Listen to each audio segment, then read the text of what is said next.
Hello. Magandang hapon sa lahat. Good afternoon to everyone. Magandang hapon sa mga viewers natin for all over the world. This morning, bago ang lahat, I would like to request from you to uh, like. Pakipindot yung like. Pakipindot. Madali lang pagpindot sa like. Then, try to share this video doon sa mga kaibigan natin. Then if you have time, pakipindot naman yung notification bell para anytime na we have broadcast or another episode dito sa Justin Talk News PH, ma-notify ka agad kayo. At ang one of the most important thing na you will do, especially to our new viewers, is to subscribe.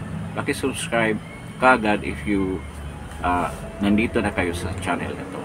And I hope you will continue supporting Justin Talk News PH. This afternoon, ang pag-usapan natin yung regarding sa birthday celebration ni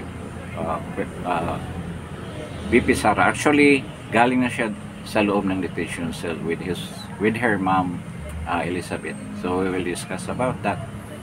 And we will also discuss about the meeting of Amy Marcos and Attorney Nicholas Kaufman. Then we will discuss also yung regarding sa impeachment case ni Sara, kung matuloy ba yan o hindi, at mga ibang information sa development dyan sa impeachment case na yan. At we will discuss also, we will talk about itong courtesy resignation na in-implement ni PBBM, kung ano na nangyari. So these are the topics na i-discuss natin this afternoon. At unang-una itong birthday, kasi I think a few hours from now sa Netherlands, magkaroon na sila ng grand celebration in a certain part dyan sa The Hague. At ito daluhan ng maraming mga Pilipino. Of course, nandoon din yung ibang mga vloggers at yung mga Filipino all over Europe, the US and Canada and UK and other countries in Europe. Marami dyan aatin sa rally na yan. That's a rally celebration for the birthday of BP Sara. At ang main intention nila is to send PRRD back home. Send President Duterte back home. Yun ang pinaka-tagline nila dyan sa birthday celebration na yan ni BP Sara.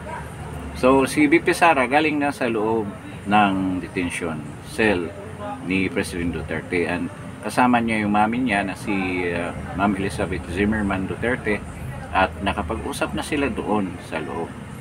At isa sa mga sinasabi ni BP Sara regarding dyan sa pagkapanalo ni President Duterte, yung oath taking niya. And the defense lawyer are requesting the ICC na makapag-oath na si President Duterte as mayor of Davao City. So yun, wino-work out na ng mga defense lawyer, sina Nick Kaufman, ang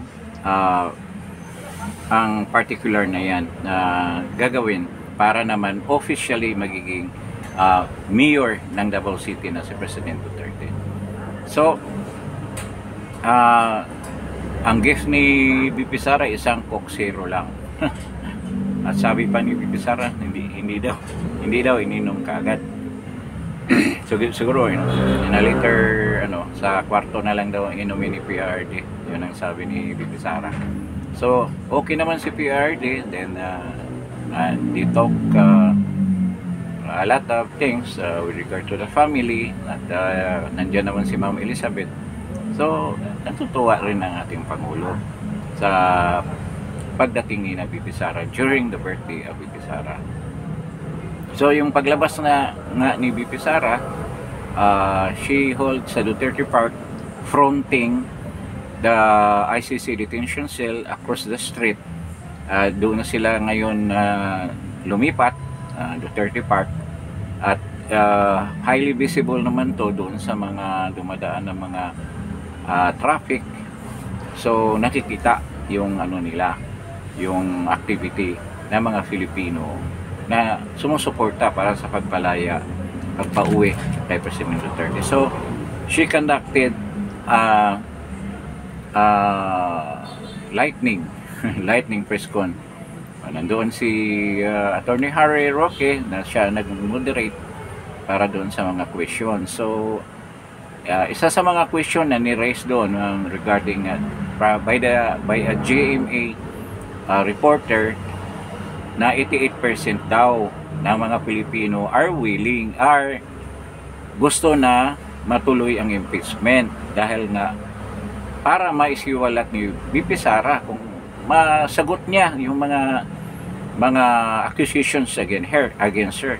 Pero unang-una, hindi ako maniwala ng 88%. Dumaan na ang eleksyon. Ito lang sabihin ko lang, kung I think SWS naglabas ng survey na yan. Or, I don't know, but it was before the election. Ito, pasubalian ko yung sinasabi nyo na 88%. Kung ganyan pa ang isip ng mga tao, na 88%, o ganyan kataas ang survey, o hindi nyo maniobra yan, marami sa mga butante noong nakarang eleksyon hindi talaga bubuto sa Duterte dahil ang main endorser ng Duterte is Vice President Sara. So pag sabihin ninyo na 88%, ako maniwala dyan. Ang taas-taas ng rating niya sa trust rating niya, tapos gusto ng mga tao na alam naman natin kung bakit ginawa yung impeachment na yan para totally to destroy BP Sara. Yun. At kung ikaw isa kang supporter ni BP Sara, hindi ka papayag niyan. Bakit sabihin nyo na 88%? So kung 88% yan, mga DDS na ang bumuto dyan. Kung tutuusin kung tama yung survey ninyo na 88%, ilang percent lang ba mga dilawan? O diba? Ilang percent lang ba kayo? O, umabot ba kayo ng 88? I doubt kung umabot kayo ng 20%.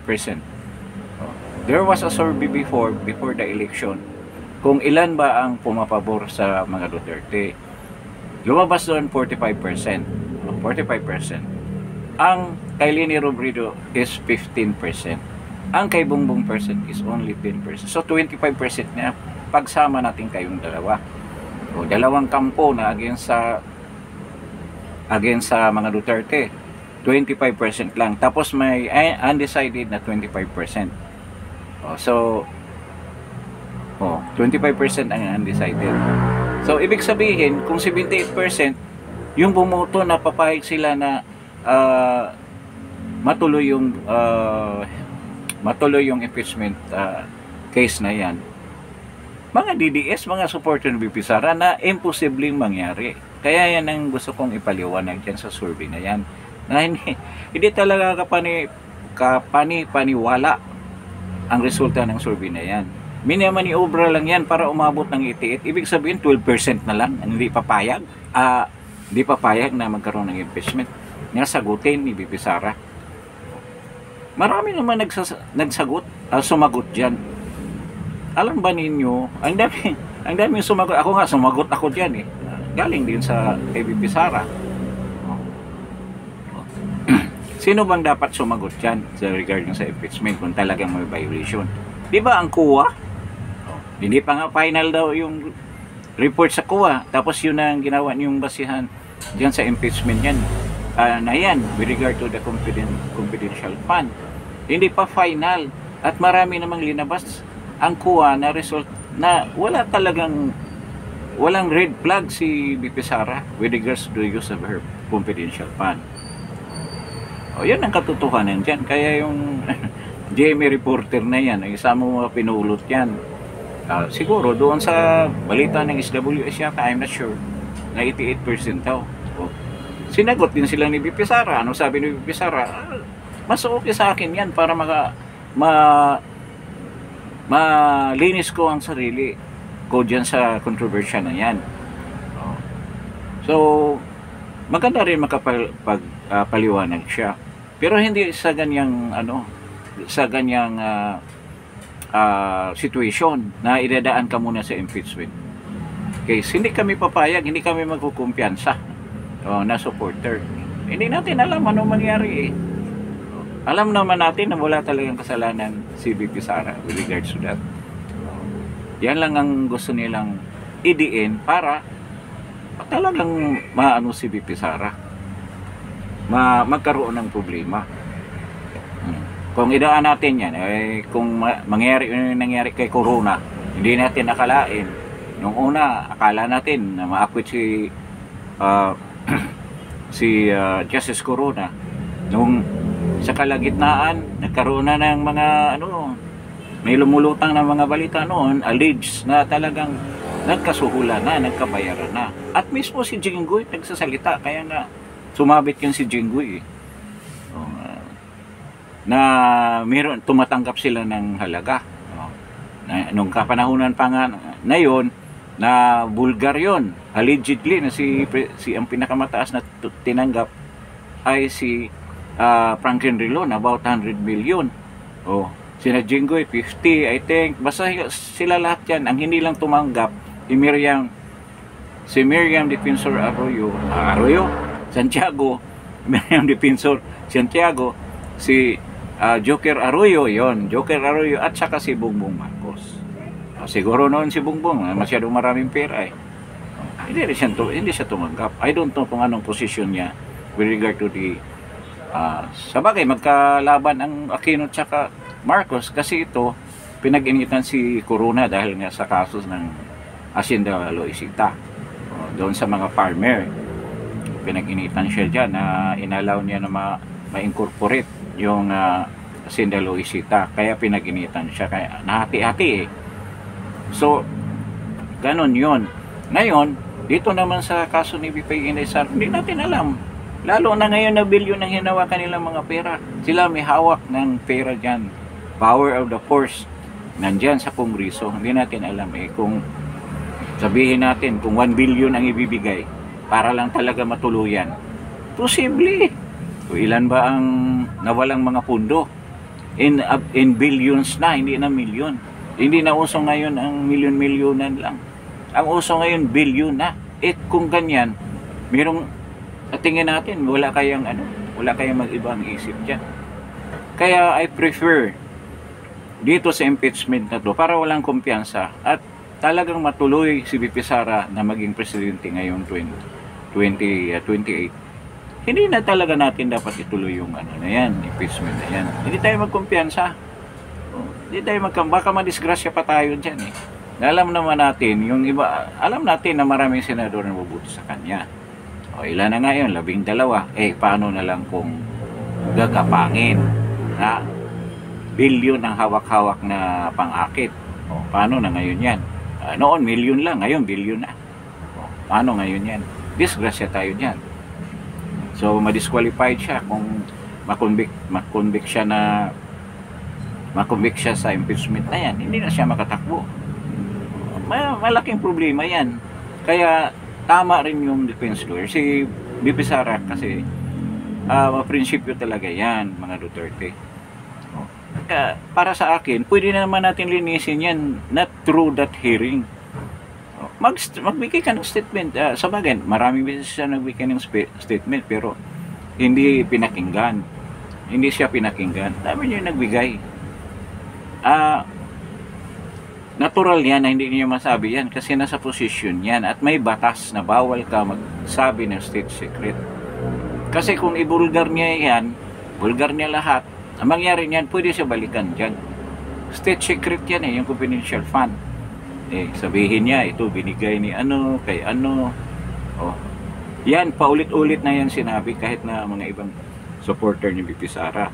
Dahil nga confidential yan, yung pera na yan ay para sa paghabol natin sa mga terorista, mga NPA. Kaya namimilit dito sa impeachment na yan yung mga NPA kasi yung pera na yan ginamit laban sa kanila.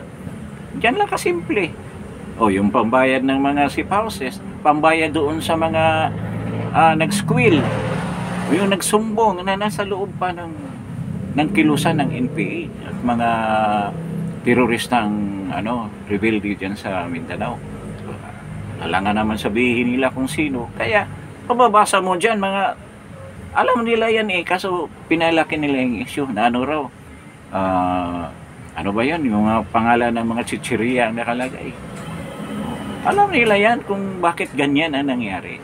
Kasi nga, intelligence yan, intelligence information, and these are confidential intelligence information. Hindi mo dapat ilahad sa publiko. At dahil yan ang gusto nilang gawing ebidensya para masira si VP Sara, talagang binuyang yan nila yan. Na alam naman nila na mali yan.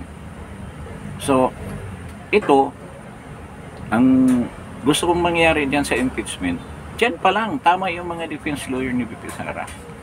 O dyan pa lang at the onset, dyan sa mga technicalities na nandyan, dapat matigil na yung impeachment na yan. Kasi ang dami naman talagang violation. Ngayon, ito si Attorney Torion, nag-file ng certiorari at saka TRO para dyan sa impeachment na yan. Sa maraming grounds, ang sinight niya doon, yung grounds na hindi pwede i-file 2 beses sa isang taon, na hindi pwedeng continuous from 19th to 20th Congress, hindi pwedeng ganyan. Kailangan kung i-refile, bagong filing na yan. At yung isa, yung nagiging corruption na ang issue dahil nga nagkabayaran para lang pumirma dyan sa impeachment case ni against VP Sara na binulgar ni Toby Chanco. At saka mga ibang congressman dyan sa Mindanao na napipilitan lang daw sila na pumirma dyan dahil alisin sa kanila yung mga infra funds nila. Hindi daw itutuloy yung mga project. Hindi daw ibibigay ni Martin Romualdez yung pundo para sa mga infra projects. Kaya napilitan sila pumirma. O violation yun, di ba? That's corruption. Nasa konstitusyon natin yan at yun ang pinail ni Attorney Torion. Sana naman bilisan ng Supreme Court na magdesisyonan yan, karoon ng oral argument para makita natin ang katotohanan. At dyan pa lang at the onset mapigilan na yung impeachment. So hindi tayo magkumpiyansa, hindi natin sila bibigyan ng way, ng space para tayo tirahin. Kaya gira na to o di ba? So tayo mga supporters ni VP Sara, sana we're insisting kung there is the fastest way to stop the impeachment, let's do it. Kaya lang natin yung prinsipyo ni VP Sara, normal lang yan normal yan. Lang naman, wala siyang kasalanan tapos paratangan mo. Gusto niyang sabihin yan. Sabihin kung anong totoo dyan. Alam na namin VP Sara na wala ka talagang kasalanan dyan. Na malinis ka. We believe in your moral integrity. Ang karakter mo. Alam namin. Kaya hindi mo na dapat ipaliwanag. Kasi mismo kami alam na hayaan mo yung 25% anong isipin nila. Dahil kalaban na yung mga yun. Hindi talaga natin makumbinsi yan. Pero siguro pa unti-unti, merong ilan-ilan na makumbinsi natin. Pero hindi natin dapat sila bigyan ng space para lumaban dito sa impeachment na yan. So, balik tayo doon sa birthday. So, maya-maya siguro, yan nga, magkaroon ng grand celebration. Yan, medyo masaya sila ni VP Sara. At regarding naman kay PRD, okay naman si PRD. Then, somebody asked about, ito naman, kasi nagkita nga si Amy Marcos at si Attorney Nick Kaufman at binigay ni Amy yung report niya sa ginawa niyang inquiry o hearing dyan sa Senate.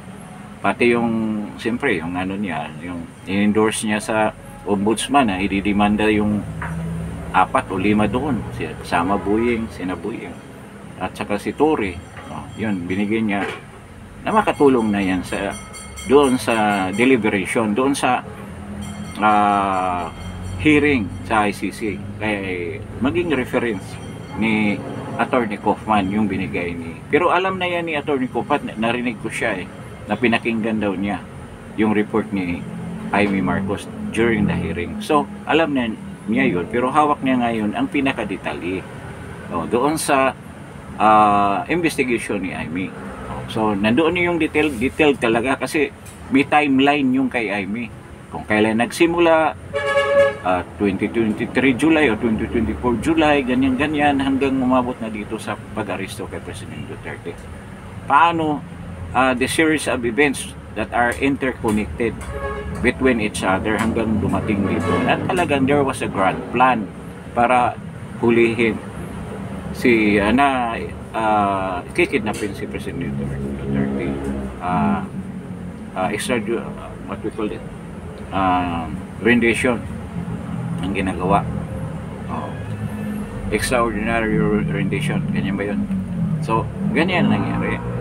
Ngayon, ito nga, sinabi ni VP Sara na wala naman si Amy, hindi siya involved in any way doon sa defense o sa case. Wala siyang hindi siya kasama doon sa lahat ng mga activities na ginawa ng defense ni Attorney Kaufman. Ang binigay lang niya information tungkol nga doon sa inquiry niya. But with regards to other things, wala siyang involvement. Yan, kinaklaro ni VP Sara yun. Na ganyan ang pagpunta ni gusto lang sana niya ma-meet ni Amy Marcos. Kahit marami tayong hindi talaga pabor dyan ni Amy, alam naman natin. Kaya binabantayan din, ako mismo binabantayan kong kilos ni Amy, yung gusto niya magiging Senate President. Hindi tayo papayag niyan, baka ano mangyari dyan, baka bigla mag-iba ang timpla niyan.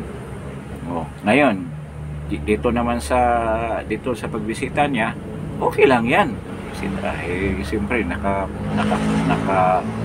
nakakulong yung tao, 'di ba? Dapat bisitahin natin yung mga tulad ni President Duterte na supporters din naman talaga sa totoo ito si Amy pa. So, pero ako hindi ako nagkukumpiyansa kay Amy. Alam mo na yung mga move niyan, ito nga move niya dito sa pagsama kay VP Sara.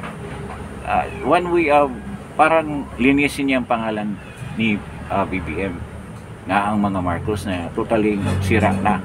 Kaya talagang sumama siya.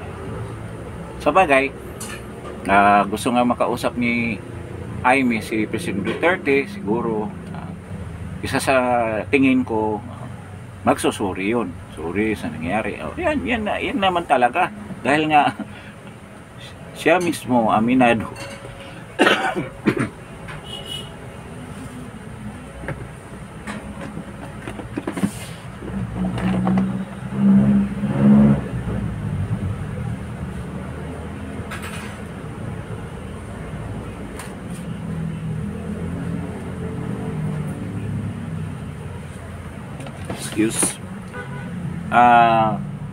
siya mismo uminado sa ginawa ng kapatid niya na malaking pagkakamali kasi nakita na naman sa hearing kung anong sinasabi niya. Pero yun nga, doon sa hearing ayaw niya i-implicate yung kapatid niya. Ang dinidiin niya yung mga cabinet secretaries. So baka yun ang gusto niya mangyari. So, pero si President Duterte, as a gentleman as he is, sinabi niya na thank you sa pagtulong niyo sa amin, sa akin. Yun ang sinabi niya.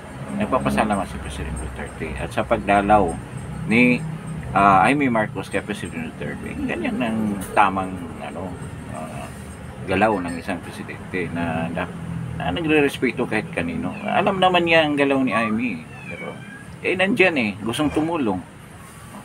Kahit ano namang purpose niya, di naman natin kagagatin yan.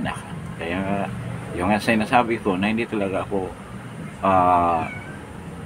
bubuto ng isang Marcos na kahit nanalo siya, hindi talaga ako bumoto sa kanya dahil traditionally sa family namin anti-Marcos kami, hindi mangyaring bubuto kami na Marcos, but dahil nga inano siya ni Inday, inampon ba yun, in-endorse siya ni Inday, supporters naman tayo solid kay Inday Sara, respetuhin natin yung decision ng leader natin. So, yun na nangyari. Kaya yun nga, dahil nga nakita sila Kochman, nagkaroon ng pronouncement si Inday na hindi naman siya involved in any way dyan sa defense team ni President Duterte na headed by Attorney Nick Kochman. So, ganyan ang nangyari. So, umalingaw-ngaw, tama ba yun? Sahig ang sigaw na pauwi na si President Duterte. At this will happen this afternoon or this early afternoon dyan sa Hague. Yun ang magiging sigaw ng mga Pilipino sa Europa at sa Amerika na pauwi na send President Duterte back home. Yun ang sigaw nila. So, yun, mayroon na tayong with regard to the birthday celebration of VP Sara, we will need witness more yan sa actual celebration ngayong hapon na to. So, bali-gabi na sa Pilipinas. Ngayon, we touch slightly doon sa impeachment case. So, yun nga ang gusto natin na hindi talaga siya matuloy. Ngayon, meron akong opinion. Bakit pinuspone ni ang presidente ni Chis Escudero ang presentation ng mga evidence na supposed to be June 2, naging June 11. So ilang days na lang yan, halos ang laki na mawala kasi June 30 wala na sila, at yung days na yan, I think before around 14 days na lang, 14 session days sa maiwan. So kung binawasan, magiging 8 na lang yata, something like that. So they don't have time talaga na tapusin yan in the time na allotted for the 19th Congress. Hindi na mangyari. After mag-present, sasagot si BP Sara. Pagsagot ni BP Sara, sasagot naman sila. Paano ngayon matapos yan? Matagal pa. Ang plano nila na after presentation, tapos mga summons, tapos yung counter ng grupo defense lawyer ni BP Sara, sasagot din yung Kongreso. Paano matapos yan? Kaya tapos na itong 19th Congress at hindi naman continuous body ang House of Representatives, ang Senado, pero kalahati lang. So maraming question dyan sa legality ng pagtuloy ng impeachment sa 20th Congress. Kaya ako mismo nag-iisip na hindi na talaga matuloy yan. Hindi na talaga matuloy yung impeachment na yan. At ito, hindi lang decision ni Chis Escudero. Decision ito ni PBBM. Decision niya ni PBBM, sigurado ako na i-postpone niya na ganyan dahil daw marami kasi mga batas, mga bills na hindi pa na-take up na importante do na mga with regards to investment, ganyan-ganyan, regards to mga economic provision. Mga bill sana yan para ma-improve ang economy ng bansa natin. Bakit hindi nila tinick up yan before sila nag-adjourn? Diba? Kung ganyan ka-importante, ba't biglang sumingit yan? Na wala naman yan sa kanilang programa na dapat pag-usapan at bigyan ng pansin. Ginawa lang yung excuse para talagang ma-postpone at hindi matuloy ang impeachment case, ang impeachment hearing ni VP Sara. Medyo malungkot yan para sa mga leftist. Kasi ito, nakita ni BBM na once na ituloy itong impeachment, lalo siyang lulubog dyan. Yan talaga ang sa tingin ko na kaya ginawa niya yan. Siya nag-utos, i-postpone mo para lalong hindi talaga hindi matuloy yan. At kung meron sigurong mga part doon sa ano na hindi ma-comply, so wala rin, hindi ibig sabihin kung ang intention nila na tapusin ang party na yan para pwedeng i-submit through the next Senate, sa Senate, no, na ang ibig sabihin nagko-qualify pa rin na pwedeng pag-usapan sa 20th Congress dahil nga nakumpleto nila yung proseso. Pero dahil nga pinutol yung panahon na para i-discuss yan, hindi yan makumpleto. So wala silang isasubmit sa 20th Congress. Yun ang intention dyan, to stop the impeachment case sa VP Sara. At hindi ako maniwala nga galing yan kay Chis Escudero. Decision niya ni BBM. Sobrang niyang takot na talagang tuluyan na siyang, talagang lalagapak siya dyan. Sigurado. Tuloy ang galit ng mga tao sa kanya. Ngayon, ito, panay naman niya ang salita na ayaw ko talaga ng impeachment. Ayaw ko na. Pero dahil nga, nahiya naman siya na directly sabihin niya, tigil na yung impeachment. O marami ding magagalit sa kanya na mga congressman. O mismo si Martin Romualdez, baka magalit yan. O, magalit sa kanya, bakit pinipigilan mo yan? O. So ang ginawa niya, pinapaikot na lang niya. O Chess, i-postpone mo yan para naman na hindi ma-qualify yan, na hindi na pwede i-submit sa 20th Congress dahil hindi nga kompleto. Kinulang sa oras na ma-i-discuss yan. Kaya hindi kompleto yung papilis na yan. So automatically dismiss na yan. Ganun ang mangyari. Kaya ito si BBM, panay ang salita. Ayaw ko naman talaga ng para hindi mawala ang niya, ang pride niya. Mataas pa rin ang pride niya. Ibig sabihin, hindi siya mapahiya na sinabihan niya at magagalit yung mga ibang mga congressman sa kanya. Yun na lang ang ginawa niya. Pero talagang alam niya kung anong epekto ng impeachment. So, dapat matuwa tayo dyan kung ganyan ang mangyayari. Kaya, even yung mga dilawan, alam nila, Drilon mismo, nagsasalita na imposible na yung matuloy. Ito si Dilima, sinabi, gusto nilang patayin talaga yung impeachment na yan. At parang papunta daw yan doon. Talaga sorry na lang, makapagpasikat ka sana ng gusto. Congressman congressman na Dilima, despite the fact na ang dami mo pang kaso na haharapin, nandiyan ka pa rin sa Senado, sa Kongreso, para kang si Franz Castro ba? Tama, Franz Castro, pero wala na yata si Franz Castro, parang nag-expire na yung termino niya, kaya tumakbo siyang senador wala rin.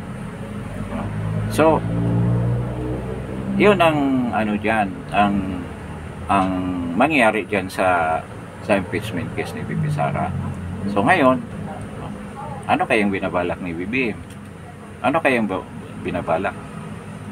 Hindi kaya itong pinalutang naman dapat ibang topic ito pero connected kasi.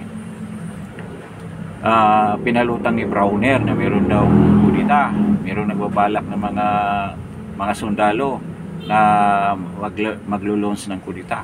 Parang kasi wala nang impeachment. Paano natin mapabagsak si VP Sara kung ganyan? Diba yung lagi kong sinasabi sa vlog ko na ito lang ang last option nila, yung pag-declare ng martial law. Totoo din naman yan. Ngayon yun na lang talaga ang last option nila. Kaya ito si Browner nagpapalutang ng ganyan na meron daw kudita. Hindi natin alam kung totoo o hindi. But the result ng nakarang eleksyon, nagmamanifest na maraming disgruntled, disenchanted na mga men in uniform. Hindi lang mga AFP, pati mga kapulisan. At lalong lumubha nang inapuin si General Torre ni PBBM. Maraming disgruntled, maraming disenchanted na dapat naman yun ang ma-appoint. Mas qualified pa mas mataas pang performance kumpara kay Torre. Bakit linaktawan? Siyempre yung mga senior officers magagalit. Kasi nag-expect sila na sila talaga ang mapopromote. So merong ang chain of command, ibig sabihin, ang dapat na ma-promote ito, hindi naging katotohanan. Hindi sinunod yung tamang protocol sa sa bagay, sinasabi ni Bersamin lagi na karapatan, prerogative ng Pangulo kung sinong i-appoint niya na Chief PNP. Pero mali sa bagay, nagpapasalamat tayo na yan na lalong gagalit ang mga tao sa kanya. Gumawa siya ng kaparaanan para sana ma-appease yung mga tao dahil nga sa sobrang kahirapan na nangyari ay ito tumaas ang kriminalidad at mahirap ang buhay ng mga Pilipino, karamihan ng mga Pilipino. So ganyan, at ito inapuin pa si Torre. Diyan sa loob mismo, diyan sa loob ng AFP, ang daming disgruntled dyan. Sipin mo, kahit na sabi nila yung allowance nila tinaas, anong tawag yun, field allowance. Paano na lang yung pundo nila sa modernization ng military, inalis, tinala kung siyempre sa mga infra projects yun dinala para paghatian ng mga congressman. Yun ang ginawa. Allegedly. Ngayon, siyempre nakatingin yung mga sundalo, katingin sobra na talaga ang Congress natin, sobra ang corruption. Hindi na mapipigilan. Sila, part din sila ng government. Nadidismaya sila. So ngayon, nagmanifest nung eleksyon. Kung titingnan mo, yung absentee lang kasi ang tiningnan. Hindi naman natin makita yung ibang sundalong bumoto dahil hindi naman absentee. Doon lang sa absentee basihan na talaga galit na galit ang mga sundalo, mga PNP, galit na galit sa pangyayari. Kaya itong ni Browner na wag niyong subukan na magkaroon dahil ang mga parang gusto niya ipalabas na meron nag-agitate. Hindi yan madadala sa agitation, mere agitation. Si President Duterte lang bisis na nagsasalita regarding sa military na sumusunod sa mga illegal orders. Lalo na yung PNP, lalo na si Torre. Mismo si Atty. Panilo nagsasalita na talagang bulldog daw si Torre. Sumusunod sa mga illegal na utos para lang makamit niya ang kanyang ambisyon na magiging Chief PNP. Yun ang nangyari. Kaya maraming galit talaga sa government. At I don't know kung itong pinalutang nila na kudita ay totoo o hindi. Sana naman hindi totoo. Ay kung totoo naman, delikado tayo. Kasi once maamoy nila to na meron, they can declare martial law. Para to prevent that. Kung totoo naman yan, I don't know kung gaano kalakas yung grupo na yan. Yung mga renegade soldiers na yan na aalis sa pamahalaan para nga maglunsad ng kudita. Kasi sinabi na ni Browner na meron may inside information siya hindi naman siguro gawa-gawa niya. Kasi meron na rin siya pronouncement noon pa na merong grupo na who want to dissent against the government, to rebel against the government. Kaya nga naalala niyo yung 7,000 ka sundalo na sa 2nd Division na nasa Tanay, pinapahanda niya. Ngayon, ito na naman ang sinasabi niya. Yun nakaraan, dahil daw kapanahunan bago mag-eleksyon yun, paano? Nakapokus ang mga tao sa eleksyon tapos mayroong gagawa ng revolusyon. Hindi mangyari yan. Hindi nga, wala nga nangyari talaga. Ang nangyari, talagang palpak yung talagang lumubog yung alyansa. Ngayon, ito na naman ang sinabi niya pagkatapos ng eleksyon na may kudita. Kaya ako talaga ramdam ko na ito talaga ang intensyon nila. Hindi na ma-impeach si Pipi Sara Yan lang. Yan talagang intention nila sa I don't know kung totoo ba itong nakahaka ko. Haka lang naman to. O kung kayong nakikinig dyan na mga sensitive masyado, this is only an opinion. This is only, I'm analyzing a scenario that will happen in the future. That might happen. It might happen or may not happen. At we're praying na hindi mangyayari. Pero, I'm praying also na mangyari, hindi mangyari.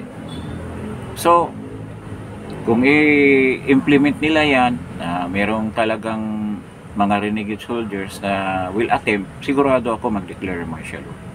100%. Total control ang mangyari dyan. Total control ang gagawin nila. Kasi wala na eh. Eleksyon na talo sila. Dito sa impeachment, tagilid sila. O, kahit na yung pagpakulong nila kay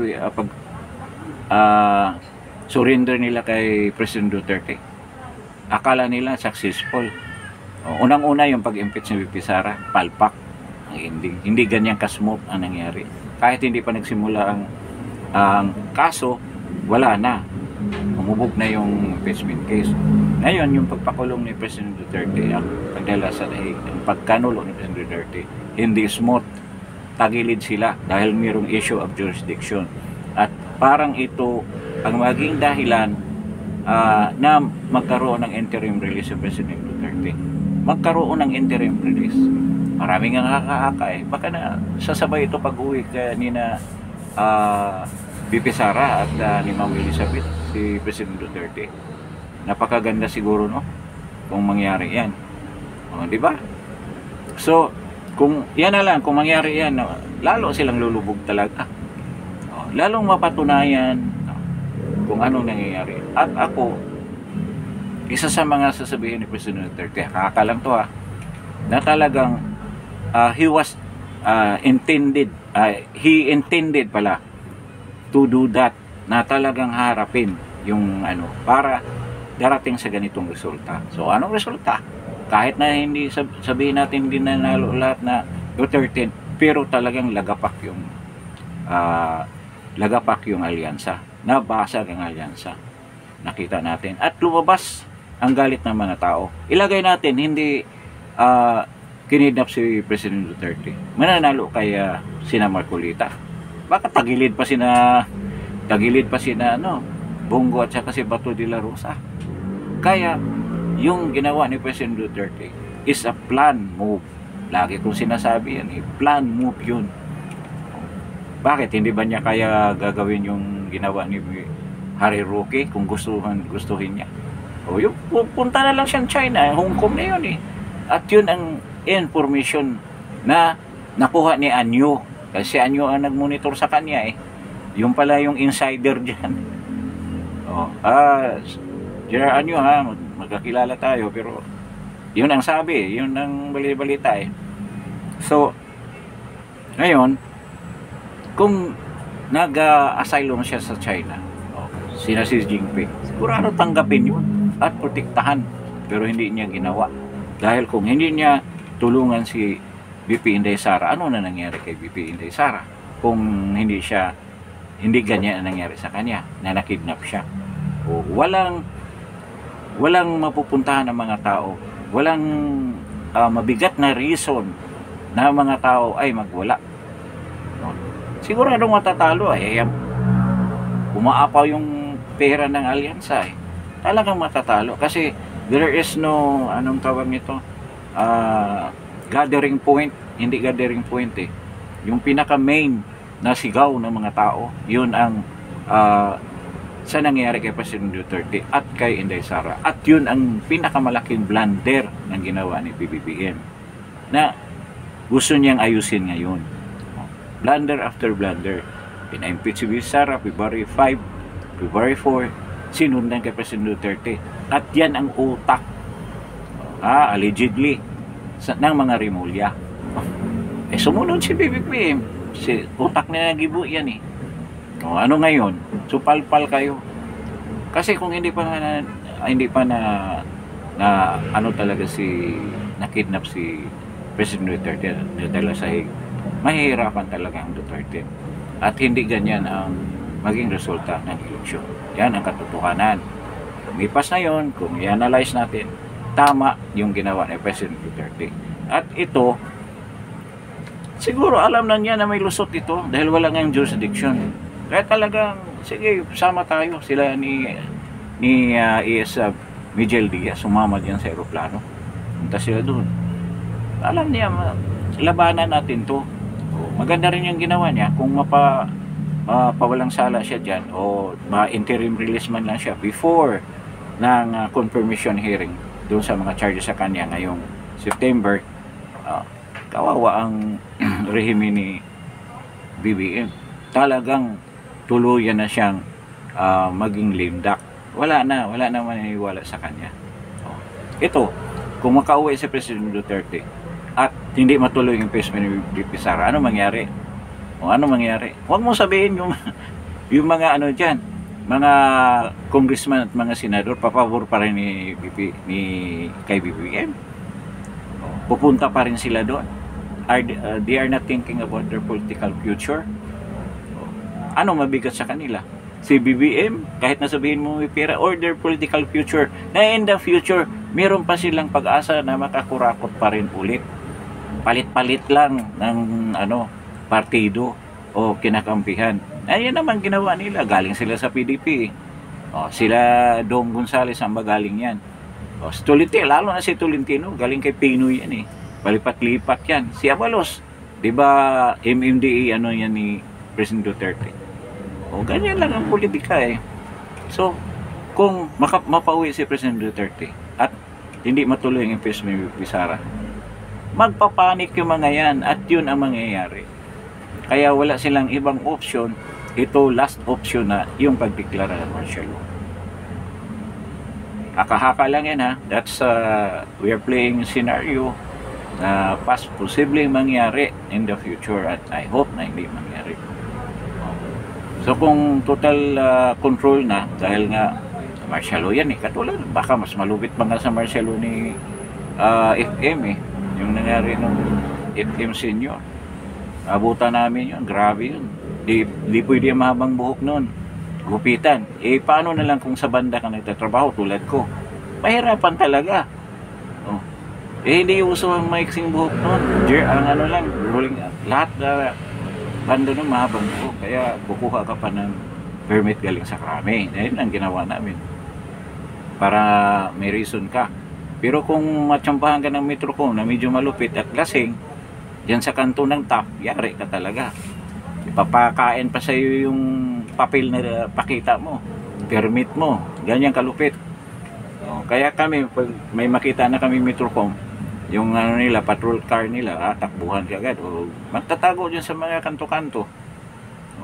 Talagang huhulihin ka niyan. Kaya paggabi noon, pag curfew na, talagang bago mag-curfew, isang oras pa lang, uwi na sa bahay o matutulog ko na lang kung saan ka nagtatrabaho. Ganun na nangyari noon. At ito, kung gagawin nila ulit yun, baka mas malupit pa. At delikado ang mga vloggers niyan. Sigurado yan. Nung kapanahon na ni FM, lahat nakakulong na oposisyon. Lahat na yan, kulong. Sina Joker, sino Mang Lapos, sila mga Osmeña, nakakulong lahat. Si Ninoy, kulong lahat yan. Dami nakakulong noon. Ngayon, posibleng mangyari yan ngayon. At mas grabe pa yan sa tingin ko. So, yun lang ang option nila. Kaya ito si Browner, unti-unti nag-float ng ganyan. Before the election, yan ang pinofloat niya. Sinagibo. Ngayon, pinofloat na naman nila ito. Baka nga, dyan sa na yan, isa sa mga pag-declare martial law, kung meron talagang magkudita, baka paratangan na nila yung mga nagkudita na pro-China. Di ba yun ang linyahan nila ngayon? Lahat ng mga kalaban ng administrasyon, pro-China. Dahil yung ginagawa nila para kakampi sa kanila yung mga tao na hindi na maniniwala mga tao na totoo yung sinasabi nila. Sana naman hindi yan mangyari. Kasi lalo magkagulo ang bansa natin. I hope na hindi hahantong si BBM ng ganyang punto Oh, na ganyan ang ideklara niya. Alam naman natin na hindi niya hawak ang mga tauhan niya. Kanya-kanyang hawak galaw yan. Lalong mahirap yan. Mabuti si FM noon dahil kahit na si General Ver ang may hawak ng military, halos sa baba sumusunod. Pero kung ngayon si Browner at saka si Tory ang hawak in a martial law situation, talagang ma-implement ni BBM gusto niyang sabihin. Kasama na yun just Tamaulipas na mag-decision. So, yan ang malungkot na mangyayari. Kasi parang papunta na tayo dyan eh. The way Browner is acting. Parang ganyan ang mangyayari. Tungkol naman dito sa courtesy resignation, di ba sabi ko sa inyo, ang tatanggalin lang dyan yung mga appointee ni President Duterte. Yun, na ano pala, sinabi ko lang sa chat, si Prospero de Vera pala, si President Duterte yung nag-appoint yan. Lilinisin niya yan lahat. Si Medardo Guevara, talagang lilinisin yan. Magaling din naman manindigan si Guevara. Kaya, talagang wala yan. Pero kung titingnan mo yung overall picture ng mga revamp na ginawa niya, walang revamp. Sino bang gumagawa ng kabalastugan doon during his time, during the past months? Senatory, na-promote pa nga. Si Ralph Recto, isa yan sa utak yan sa PhilHealth.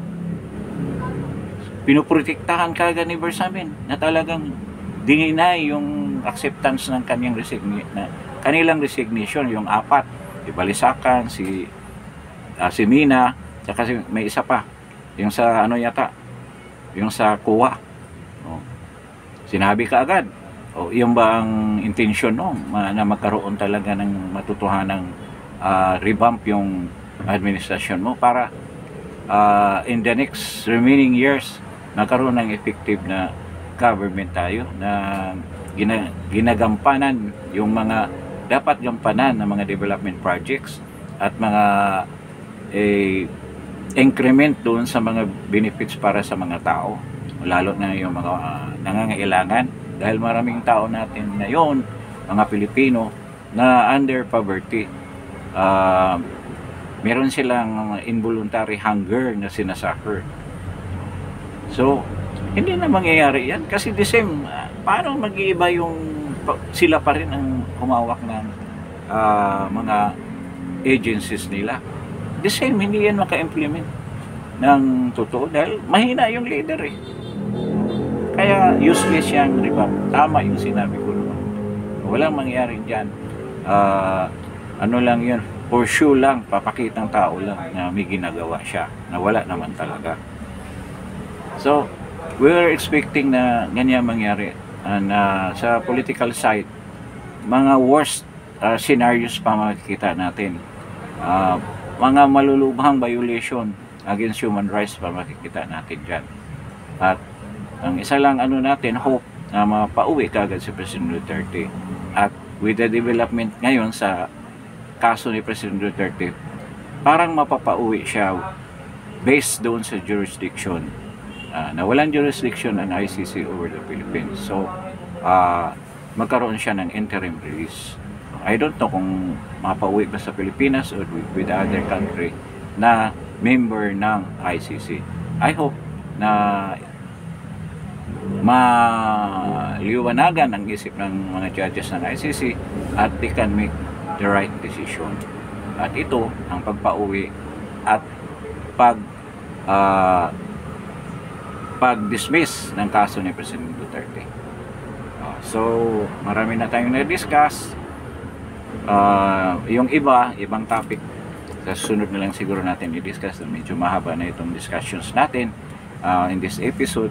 At para naman doon sa mga natin, mga sina Danila, sino pa ba yun?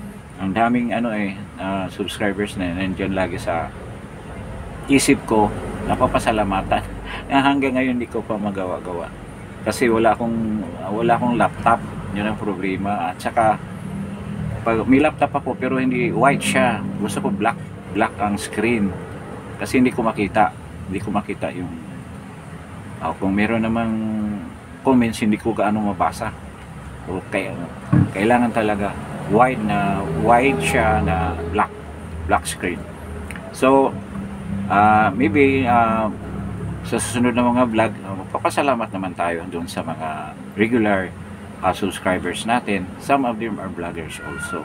So maraming salamat sa pagdalaw ninyo dito sa Justin Talk News PH. At doon sa mga bagong mga viewers, I hope you will like and paki-subscribe naman dito sa Justin Talk News PH. Medyo maingay lang itong lugar natin dahil hindi nga maayos-ayos natin ang ating hopefully studio dahil nga medyo kinakapos tayo sa pundo. But siguro in a couple of weeks maayos-ayos na natin kung mayroon na tayong pundo. So kailangan pa natin ng magandang soundproofing, marami pa, ayusin pa lahat. At bagong microphone, bagong cameras, ang dami pang kulang. So I hope you will continue subscribing dito sa Justin Talk News PH. And I hope you will share this video to your friends. So maraming salamat sa pagbisita niyo dito sa Justin Talk News PH. And I hope in our next episode you will be still around. So maraming salamat and subscribe. Maraming salamat po.